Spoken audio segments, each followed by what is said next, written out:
Hello बच्चों, कैसे हैं आप लोग। तो आज से हम लोग शुरू करते हैं बायोलॉजी का रिवीजन। और चूंकि ये क्रैश कोर्स है, थोड़ा स्पीड में रहेगा, ज्यादा लिखेंगे नहीं, बोलेंगे ज्यादा और लिखेंगे कम, है ना। तो आज का चैप्टर है द लिविंग वर्ल्ड, और उम्मीद है कि सब लोगों ने पढ़ रखा होगा पहले से। तो हम एनसीईआरटी को पढ़ें, अंडरलाइन करें, ये बाद में करेंगे, पहले हम अपने हिसाब से समझाते हैं। तो जैसा कि नाम है द लिविंग वर्ल्ड, क्या है मतलब लिविंग वर्ल्ड, मतलब ऐसा लगता है जीवित संसार, जीवित दुनिया, जीवों की दुनिया। शुरू करें इस चैप्टर को, इससे पहले थोड़ा सा इंट्रोडक्शन में जाके जरा अर्नेस्ट मेयर के बारे में 2 पॉइंट जरूर पढ़ लेना। पहला तो ये कि इनको कहते हैं डार्विन ऑफ 20th सेंचुरी, पूरी कहानी पढ़ने की जरूरत नहीं है। दूसरा जान लेना कि ये एवोल्यूशनरी बायोलॉजिस्ट के लिए ज्यादा कहलाते थे। तीसरा जान लेना कि इन्होंने जो आजकल स्पीसीज की डेफिनेशन चलती है, जिसको बायोलॉजिकल स्पीसीज कहते हैं, इन्हीं की दी हुई है। चौथी बात इनके बारे में जान लेना कि इनको 3 अवार्ड मिले थे, बायोलॉजी का ट्रिपल क्राउन मिला था। ठीक है ना। तो इस तरह से हम लोग मेन चैप्टर पाएंगे, इससे पहले अर्नेस्ट मेयर के बारे में 4 पॉइंट जरूर जान लेना। चलो मेन चैप्टर पे आते। पहला पॉइंट लिखा है एनसीईआरटी में कि the living world has wide range of living types. Living world has wide range of organism. एक ही बात। हम तो कहते हैं कि जीवों की वास्ट डाइवर्सिटी तो है ही, लिविंग वर्ल्ड में जीवों का हैबिटेट भी बहुत डाइवर्सिटी दर्शाता है। ये हवा में, पानी में, जमीन पे, अर्थात ऑर्डिनरी हैबिटेट पे तो रहते ही रहते हैं। Living beings extra ordinary habitat में भी रह सकते हैं। बर्फ की चोटी जो पहाड़ की चोटी जो बर्फ से ढकी है, जहां सामान्य जीवन नहीं रह पाएगा, कुछ बैक्टीरिया वहां पर भी जिंदा रह लेते हैं। तो ये माउंटेन टॉप्स पर रह सकते हैं, ये डिजर्ट में रह सकते हैं, डीप इन द ओशन रह सकते हैं, अर्थात ये एक्स्ट्रा ऑर्डिनरी हैबिटेट। कुछ पानी के झरने जहां तुमने देखा 80-90 डिग्री टेम्परेचर होता है, उन हॉट वाटर स्प्रिंग्स में भी रह सकते हैं। मुद्दा ये है कि आखिरकार जीवित कहे किसको, व्हाट इज लिविंग। जैसे ही व्हाट इज लिविंग कोई क्वेश्चन करता है, हमारे दिमाग में तुरंत कुछ कॉमन कैरेक्टरिस्टिक आ जाते हैं, कुछ यूनिक कैरेक्टरिस्टिक आ जाते हैं। उन्हीं में से हमने कुछ लिख रखे हैं, जैसे कि growth, reproduction, metabolism, cellular organization और कॉन्शियसनेस। एक एक करके सारे एक्सप्लेन करते हैं। और सबसे पहली हेडिंग है ग्रोथ। कि ग्रोथ क्या है, सबको पता है। ग्रोथ माने होता है सिंपली वृद्धि। जैसे मान लो हम 80 किलो के, 1 साल बाद मान लो 90 किलो हो जाए, तुम कहोगे गुरुजी बड़ी तरक्की कर रहे, बड़ी वृद्धि कर रहे हैं। एक तो ये तरीका है कि हमारा मास बढ़ जाए, द्रव्यमान बढ़ जाए। या फिर एक तरीका ये है कि हमारा वजन 80 किलोग्राम का ही रहे और हमारे 10 लड़के पैदा हो जाए, तो भी कहोगे गुरुजी आपका खानदान बहुत तेज बढ़ रहा है, खानदान बहुत तेज वृद्धि कर रहा है। तो तुम समझ गए कि ग्रोथ माने होता है वृद्धि। और ग्रोथ के 2 मेन कैरेक्टरिस्टिक हैं। जैसे कि गौर से देखो कि यहां से यहां तक ये प्लांट में क्या हुआ, मास बढ़ गया। प्रत्येक ऑर्गेनिज्म ग्रो करता है, चाहे वो प्लांट हो, एनिमल्स हो, बैक्टीरिया हो, ऑल लिविंग ऑर्गेनिजम्स ग्रोथ दर्शाते हैं। ग्रोथ के 2 कैरेक्टरिस्टिक होते हैं। Number 1 increase in mass, number 1 increase in mass, और number 2 increase in number. Number 2 increase in number, चाहे मेरा मास बढ़ जाए, चाहे पूरे खानदान का मास बढ़ जाए। लेकिन हम तुम्हें बताएं, जितने मल्टी सेलुलर ऑर्गेनिज्म होते हैं, इनमें इंक्रीज इन मास बेसिकली 3 कारण से होता है। रूट में स्पेशली ध्यान करो, हम लोग जब पढ़ते हैं कि जब रूट में एक हमने जोन ऑफ मेरिस्टम पढ़ते हैं, जहां पर एक्टिव सेल डिवीजन होता है। एक जोन ऑफ इलांगेशन पढ़ते हैं, जहां सेल साइज बढ़ता है।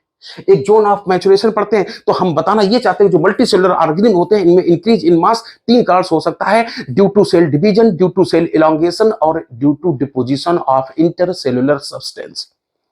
लेकिन मल्टी सेलुलर ऑर्गेनिज्म में जो इंक्रीज इन नंबर होता है, ये मेनली होता है रिप्रोडक्शन की वजह से। किसकी वजह से? रिप्रोडक्शन की वजह से। तो हम तुमसे ये कह सकते हैं कि जितने मल्टी सेलुलर ऑर्गेनिज्म होते हैं, जितना रिप्रोड्यूस करेंगे उतना इंक्रीज इन नंबर होगा, जितना रिप्रोड्यूस करेंगे उतना इंक्रीज इन नंबर होगा। लेकिन तुम भी जानते हो, कसरत करके वृद्धि करना और रिप्रोडक्शन करके संतानें पैदा करना, दोनों फिनोमेना पूरी तरह डिफरेंट होते हैं। माना कि जितना ज्यादा रिप्रोडक्शन उतना इंक्रीज इन नंबर, लेकिन दोनों बायोलॉजिकल प्रोसेस पूरी तरह डिफरेंट होते हैं, बिल्कुल 1 रुपए के 2 सिक्के की तरह। बनावट अलग अलग है, लेकिन जुड़े हैं साथ, रहते साथ है। जितना ज्यादा रिप्रोडक्शन उतनी ज्यादा ग्रोथ, लेकिन प्रोसेस का फिनोमेना पूरी तरह अलग है। तो इसलिए मल्टी सेलुलर ऑर्गेनिज्म में तुम ये कह सकते हो कि ग्रोथ और रिप्रोडक्शन म्यूचुअली एक्सक्लूसिव इवेंट्स हैं। बात आती यूनिसेलुलर ऑर्गेनिज्म पर, इनमें भी ग्रोथ होगी, लेकिन तुम सोचो कि ये सेल है, सेल है, सेल है। अब मान लो इस सेल में यहां से यहां तक इंक्रीज इन मास हो भी जाए, तो तुम भी जानते हो कि एक सेल का साइज इतना छोटा होता है कि नेकेड आई से दिखाई तक नहीं पड़ती है, सूक्ष्मदर्शी से देखना पड़ता है, माइक्रोस्कोप से देखना पड़ता है। Father of psychology Robert Hooke ने भी सेल को माइक्रोस्कोप से देखा था। अरे ठीक है, कुछ सेल्स है, मुर्गी का अंडा है, ऑस्ट्रिच है, उनको छोड़ दिया जाए तो मोस्टली एक सेल को नेकेड आई से नहीं देख सकते, सेल का साइज बहुत छोटा होता है। तो हम ये कहना चाहते हैं कि यूनिसेलुलर ऑर्गेनिज्म जिनका बॉडी सिंगल सेल से बनी है, अगर उसमें हम करें इंक्रीज इन मास हो भी जाए तो वो इनसिग्निफिकेंट है, उसका कोई महत्व नहीं है ना, क्योंकि सेल का साइज इतना छोटा है, नेकेड आई दिखाई नहीं पड़ती। तो यूनिसेलुलर ऑर्गेनिज्म के केस में इस वाली ग्रोथ का कोई महत्व नहीं है। यूनिसेलुलर ऑर्गेनिज्म ऐसा लगता है grow mainly by increase in number की वजह से, grow mainly by increase in cell number की वजह से। सेल नंबर कैसे बढ़ेगा? रिप्रोडक्शन की वजह से, और सेल रिप्रोडक्शन को ही सेल डिवीजन कहते हैं। तो गजब की बात है कि यूनिसेलुलर ऑर्गेनिज्म के केस में सेल रिप्रोडक्शन अर्थात रिप्रोडक्शन और ग्रोथ एक दूसरे के पर्यायवाची है, सिनोनिमस हैं, और जबकि इन पर यहां पर भी क्या है, ग्रोथ और रिप्रोडक्शन म्यूचुअली एक्सक्लूसिव इवेंट्स। समझ गए ना? चलो मल्टी सेलुलर ऑर्गेनिज्म तो ये दोनों है, दोनों में दोनों तरह की ग्रोथ होती है, इंक्रीज मास इंक्रीज नंबर, अर्थात तो इन कैरेक्टरिस्टिक ऑफ ग्रोथ पता चल चुके। लेकिन एक गजब की बात यह है कि तुम भी जानते हो कि हम लोगों में अर्थात एनिमल्स में increase in size, body size कब तक बढ़ता है?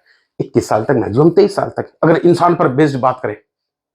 लेकिन हम लोगों में जो growth due to cell division होती है वो सर्टेन एज तक होती है। टेक्निकल शब्द बोले तो देखो, दो बातें गौर से देखो। हम लोगों में एक तो उंगली रख के नहीं बता सकते कि संडे को कहां ग्रोथ होती है, मंडे को कहां ग्रोथ होती है। शरीर का प्रत्येक बॉडी पार्ट एक निश्चित अनुपात में बढ़ता है, लेकिन 21 साल तक, मैक्सिमम 23 साल तक। इसलिए एनिमल्स में कहा जाता है कि डिफ्यूज बट डेफिनेट ग्रोथ होती है, अर्थात growth due to cell division इस सर्टेन एज तक हो सकती है। और प्लांट में तुम जानते हो रूट और शूट के टिप पर आजीवन सेल डिवीजन होता रहता है, आजीवन इनकी लंबाई बढ़ती रहती है। तो इनमें लोकलाइज्ड बट इंडेफिनिट ग्रोथ होती है, अनंत काल के लिए ग्रोथ होती है। लोकलाइज्ड लिखा कि रूट टिप पे बता सकते हो कहां पे ग्रोथ हो रही, शूट टिप पे बता सकते हो। तो फिर से बोलो, प्लांट और रूट, प्लांट और एनिमल्स में क्या अंतर है कि, ठीक है चलो आगे बढ़ते हैं। अच्छा, इसके बाद हमने तुम्हें बताया कि ये मान लो इंक्रीज इन मास को अगर हम ग्रोथ कहते हैं, माना कि इंक्रीज इन मास को ग्रोथ कहें, तो ये जो बालू का ढेर है तुम जानते हो ये भी ग्रो कर जाएगा। कई बार रेगिस्तान में, डिजर्ट में देखा गया, आंधी तूफान आ जाए तो कहीं से रेत उड़ के दूसरी जगह पर बड़ा सा ढेर बना लेता है, ऐसा लगता है इंक्रीज इन मास हो जाता है। तो क्या इस रेत के ढेर को हम जिंदा मान लें, जीवित मान लें, लिविंग मान लें? नहीं, क्योंकि तुम भी जानते हो हम लोगों में जो इंक्रीज इन मास हुआ था वो आंतरिक कारण की वजह से हुआ था, इंट्रिंसिक ग्रोथ हुई थी। और यहां पर जो होती बालू का ढेर जब बड़ा हो गया तो इसमें जो सैंड पार्टिकल हैं वो उसके आउटर सरफेस पर डिपॉजिट हो गए, अर्थात यहां एक्सट्रिंसिक ग्रोथ हुई। इसलिए एनसीईआरटी कहती है कि अगर ग्रोथ को लिविंग बीइंग का डिफाइनिंग फीचर मानना है तो फिर कंडीशन लगानी पड़ेगी कि हम फिर उस प्रत्येक ग्रोथ की बात नहीं करेंगे, सिर्फ इंटरनल ग्रोथ की बात करें, तो फिर ग्रोथ को लिविंग बीइंग का डिफाइनिंग फीचर मान सकते हो। अन्यथा ग्रोथ तो सैंड माउंट भी दर्शाता है, बोल्डर्स भी दर्शाते हैं, इसलिए केवल ग्रोथ शब्द कहने पर ग्रोथ को लिविंग बीइंग का डिफाइनिंग फीचर नहीं मानेंगे। चलो नेक्स्ट हम लोग कैरेक्टरिस्टिक देखते हैं, और जिसका नाम था रिप्रोडक्शन। ठीक है ना? लिविंग बीइंग्स, जितने लिविंग्स होते हैं वो दूसरा कौन सा कैरेक्टर दर्शाते हैं? रिप्रोडक्शन। क्या होता है रिप्रोडक्शन? अपने जैसी संतान पैदा करना। तो रिप्रोडक्शन माने सिंपली होता है production of progeny more or less similar to their own kind. अपनी जैसी संतानें पैदा करना ही कहलाता है रिप्रोडक्शन। ये तो हम क्या समझाएं, कुत्ते बच्चा कुत्ते जैसा दिखाई देगा, हाथी बच्चा हाथी जैसा दिखेगा। लेकिन रिप्रोडक्शन के दो मुख्य तरीके सुने होंगे तुमने, एक असेक्सुअल और सेक्सुअल। तुम भी जानते हो हमारे शरीर से सेल छुटाओ, जंतर मंत्र मारो और क्या हुक्म मेरे आका, शैतान तैयार हो जाए, तो इसको कहेंगे asexual reproduction. Asexual reproduction uniparental होता है, यहां विदाउट फर्टिलाइजेशन संतान प्राप्त हो जाती। लेकिन जब मम्मी पापा दो प्राणियों की आवश्यकता होती है, अर्थात मेल फीमेल गैमेट का फ्यूजन होता है, जाइगोट बनता है, इसके बाद अगर संतान बनती है तो इसको कहते हैं सेक्सुअल रिप्रोडक्शन। असेक्सुअल रिप्रोडक्शन के कई तरीके सुने होंगे। जितने यूनिसेलुलर ऑर्गेनिज्म होते हैं, चाहे वो अमीबा हो, इग्लूना हो, चाहे बैक्टीरिया हो, यानी कि मोनरन्स हो, प्रोटिस्टन्स हो, उनमें असेक्सुअल रिप्रोडक्शन होता है बाई सेल डिवीजन। तीन शब्द बोले जा सकते हैं। जब कोई यूनिसेलुलर पेरेंट माइटोसिस या एमाइटोसिस द्वारा दो इक्वल डॉटर्स में डिवाइड हो जाता है तो उसको कहते हैं बाई माने दो और फिजन माने ब्रेकडाउन, अर्थात बाइनरी फिजन। कंडीशन है दोनों डॉटर्स इक्वल साइज के होने चाहिए। और जब कोई unicellular parent more than two daughters में टूट जाए तो मल्टी माने होता है बहुत सारे, मल्टीपल फिजन कहते हैं। ऐसा खूब सुनोगे जब हमारे लिवर में प्लाज्मोडियम पहुंच जाता है तो, मलेरिया पैरासाइट। लेकिन जब कोई बैक्टीरिया या ईस्ट अर्थात यूनिसेलुलर ऑर्गेनिज्म दो डॉटर सेल में टूटता तो है लेकिन साइज अनइक्वल हो, छोटा बड़ा हो, तो इस प्रकार के डिवीजन को हम बडिंग कहते हैं। तो यूनिसेलुलर ऑर्गेनिज्म में सेल रिप्रोडक्शन, सेल डिवीजन इसीलिए एक दूसरे के पर्यायवाची कहलाते हैं, क्योंकि यहां संतान पैदा हो जाती है सेल डिवीजन द्वारा। रिप्रोडक्शन कोई हमारी तरह टिपिकल फिनोमिना नहीं है। असेक्सुअल रिप्रोडक्शन का दूसरा तरीका है बडिंग। कॉमन एग्जांपल है हाइड्रा।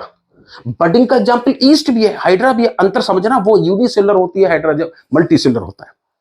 किसी दिन बताएंगे हाइड्रा पानी जब होता है तो उसके गैस्ट्रिक और स्टार्क रीजन के जंक्शन पर सेल्स का मास बन जाता है जो डिटैच होकर नए हाइड्रा को जन्म देती है, तो इस तरीके को कहते हैं बडिंग।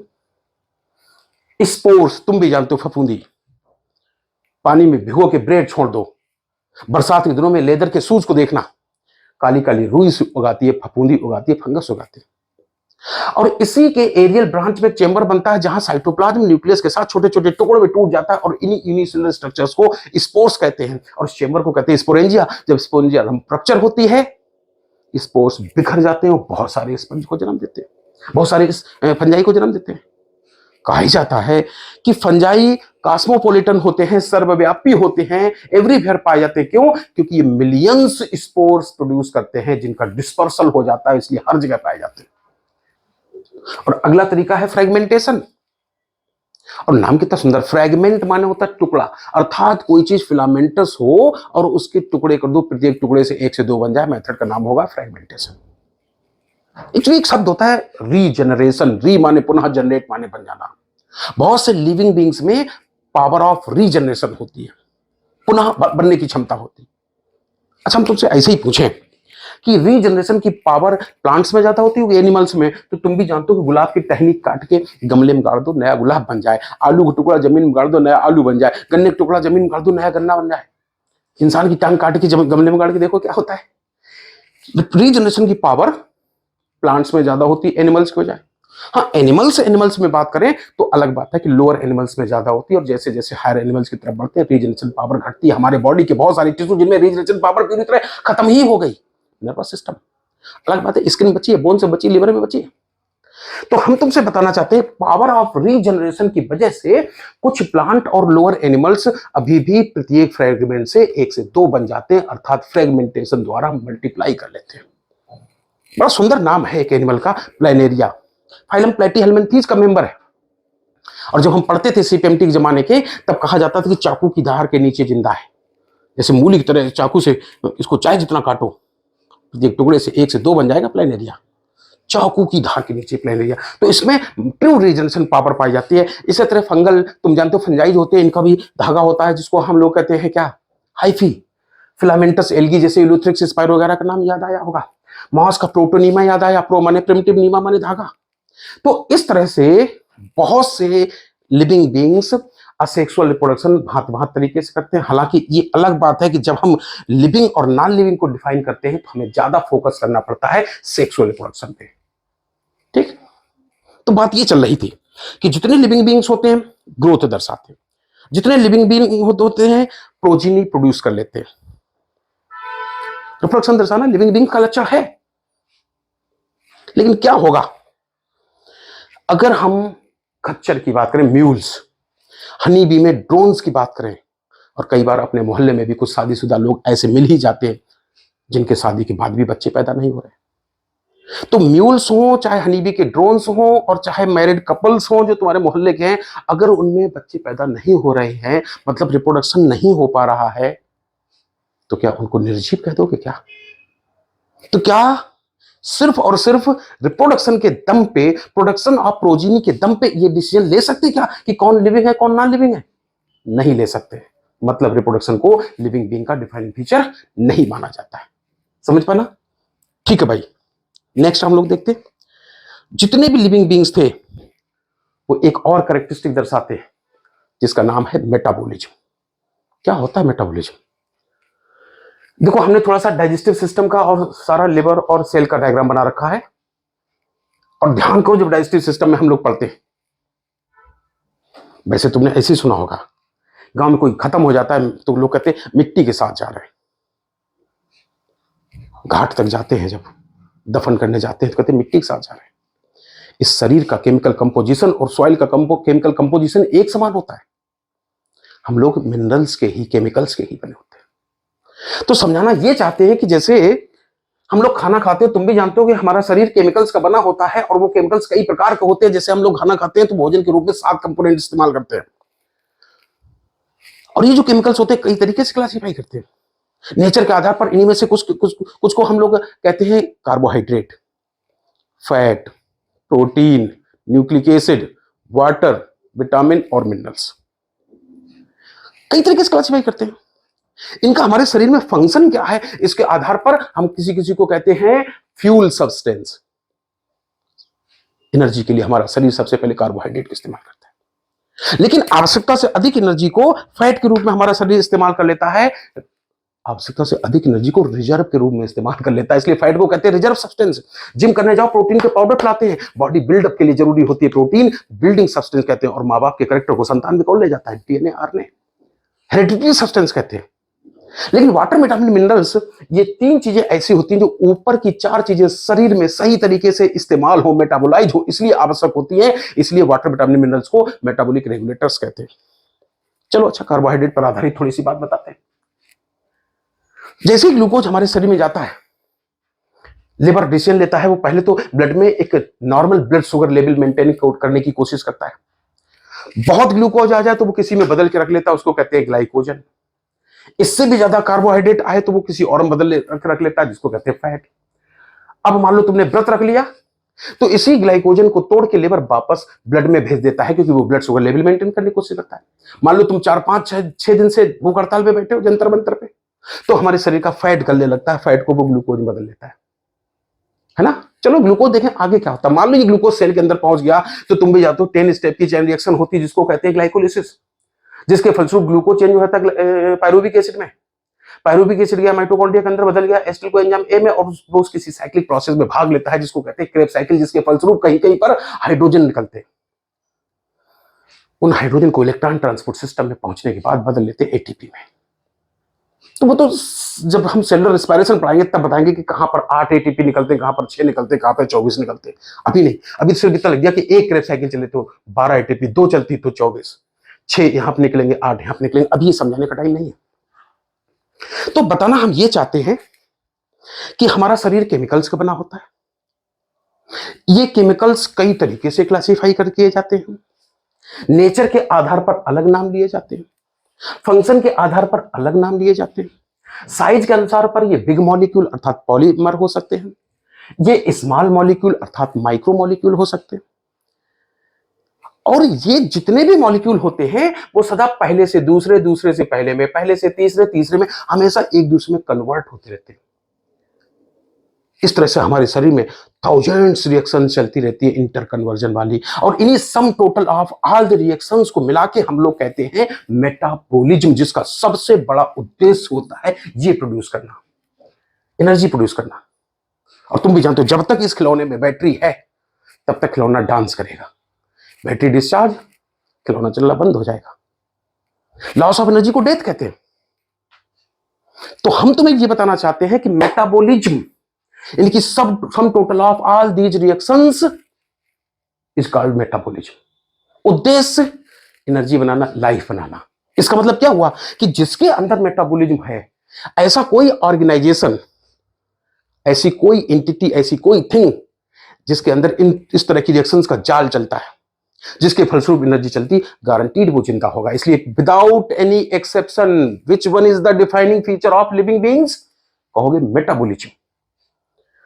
लेकिन एक बात बताएं,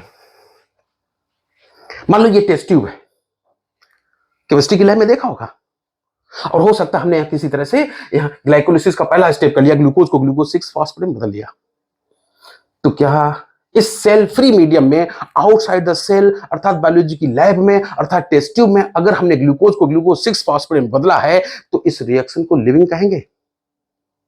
क्या इसको लिविंग थिंग माने? कोई जीवित चीज है क्या? ना, नहीं, ये ना तो जीवित चीज है ना निर्जीव चीज है, बल्कि ये लिविंग रिएक्शन है, ना कि लिविंग थिंग। क्योंकि जीवन किसी एक रिएक्शन के फलस्वरूप नहीं बनता है, पूरे इस जाल के फलस्वरूप बनता है। मेटाबॉलिक रिएक्शंस के नेटवर्क के फलस्वरूप एटीपी बनती है अर्थात लाइफ बनती है। एक रिएक्शन को लिविंग थिंग नहीं कह सकते।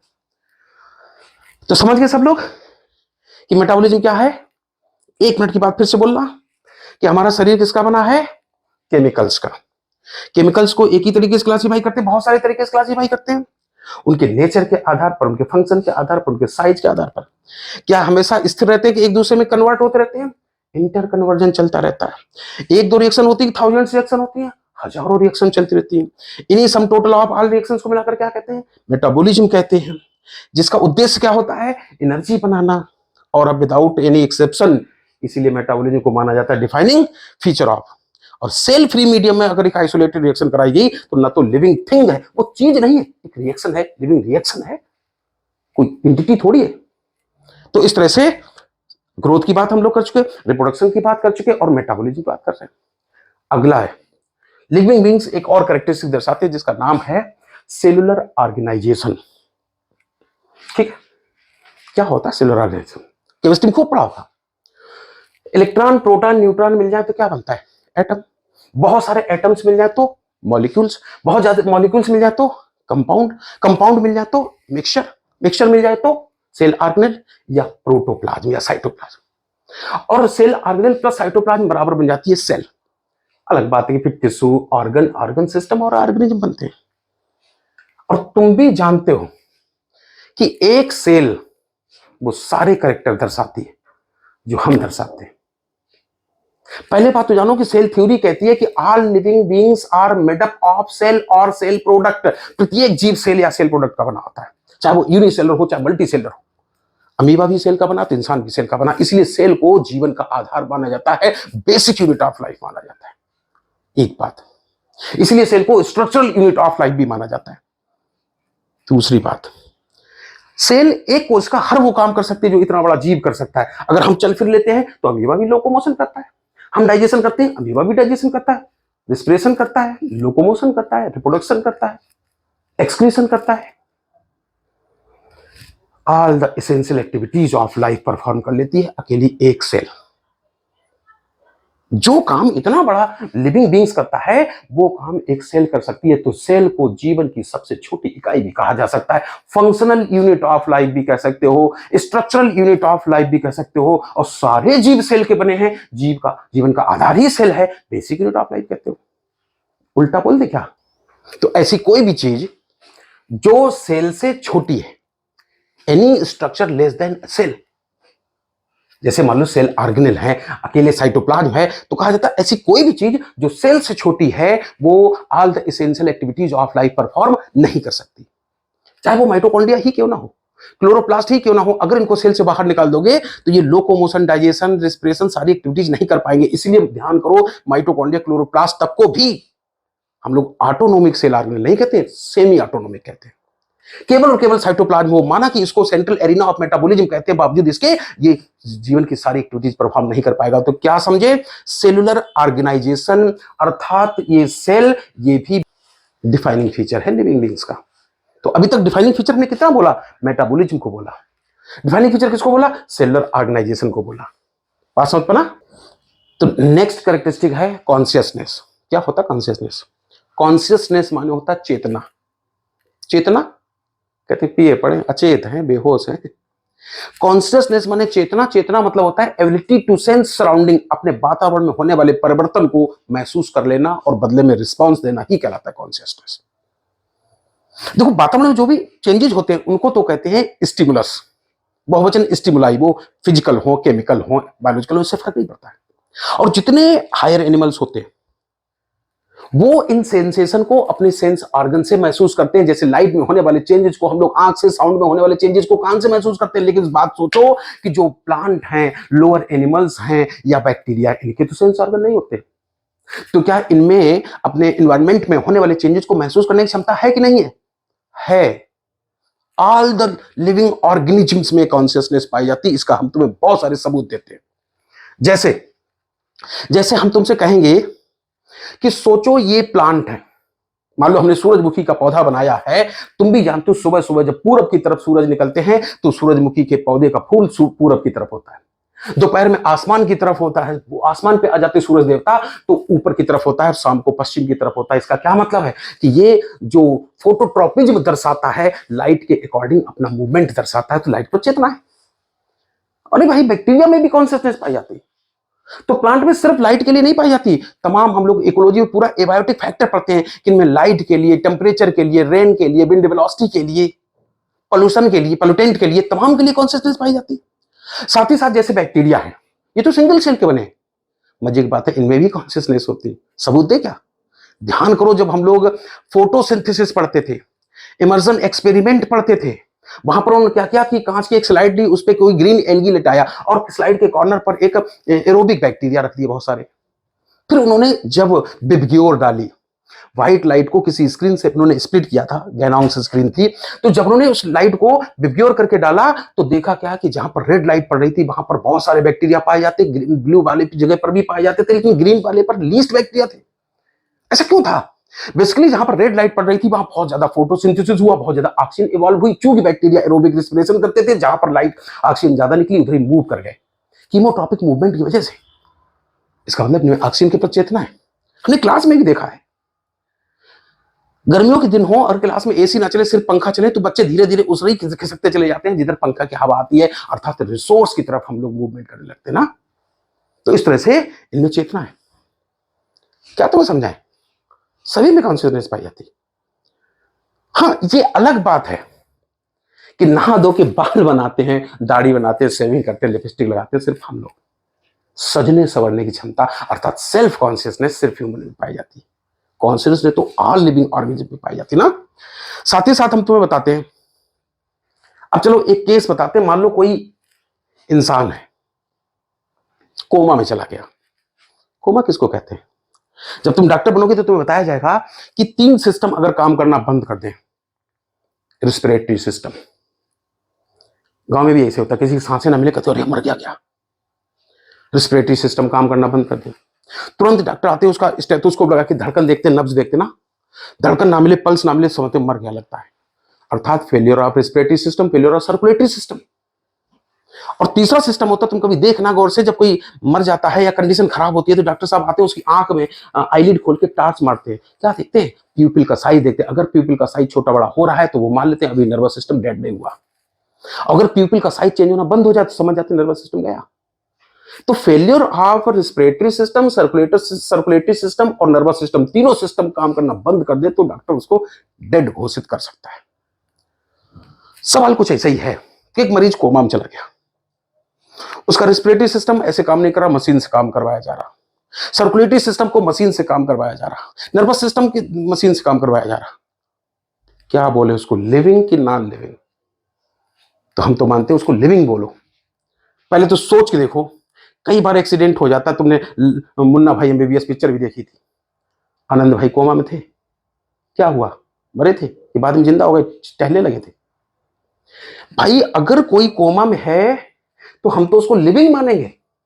इसलिए लिविंग मानेंगे कि देखो, एक इंसाइट ने बड़ी गजब की बात कही है कि एक्चुअली जो भी हमारा बिहेवियर है ये इस पर डिपेंड नहीं करता है कि हम बने किस चीज से, बल्कि इस पर डिपेंड करता है कि हम जिस चीज से बने उनके इंटरेक्शन कैसा है। इंसाइटी कहती है कि अगर कोई जो ऑर्गेनिज्म है तो उसका जो भी बिहेवियर है वो उसके ऑर्गन सिस्टम के इंटरेक्शन का फल है, रिजल्ट है। जैसे अगर किसी सेल का कोई बिहेवियर है तो वो सेल का जो बिहेवियर है वो जिस चीज से बनी है, मतलब सेल, ऑर्गेनेल, प्रोटोप्लाज्म, इनके इंटरेक्शन का रिजल्ट है। तो हम बताना ये चाहते हैं कि अगर ये पेशेंट कोमा में चला गया तुम क्वेश्चन पूछ रहे जवाब नहीं दे पा रहे हो, तो इसको लिविंग मानेंगे? तो ये तो नर्वस सिस्टम, हाँ ये कहो कि इस इंसान में ऑर्गन लेवल का इंटरेक्शन खत्म हो गया, लेकिन क्योंकि ग्लूकोज की बोतल चढ़ रही है, बॉडी सेल्स ग्लूकोज का इंटेक कर रही हैं, अर्थात इसमें अभी भी सेल लेवल का इंटरेक्शन बचा है, इसलिए पूरी तरह नॉन लिविंग नहीं कहलाएगा, लिविंग ही मानेंगे इसको, ठीक है ना। तो कुल मिला के हमने तुम्हें लिविंग बीइंग्स के सारे कॉमन कैरेक्टरिस्टिक्स एक्सप्लेन कर दिए। चलो मुद्दे की बात पे आते हैं कि फिर आखिर इस तरह से सारे कैरेक्टरिस्टिक्स को देखने के बाद ये समझ में आया कि आखिरकार लिविंग कहते किसको।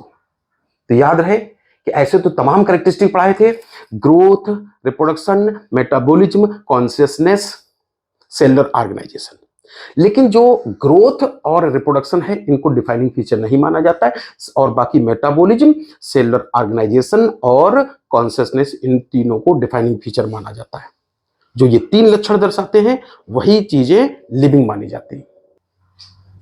सारे कैरेक्टरिस्टिक पढ़ने के बाद अगर हम डेफिनेशन डिजाइन करें तो ऐसा लगता है कि livings are self replicating, evolving, self regulating, interactive system capable of responding to external stimuli. ज्यादा ही कठिन हो गई अंग्रेजी में, है ना।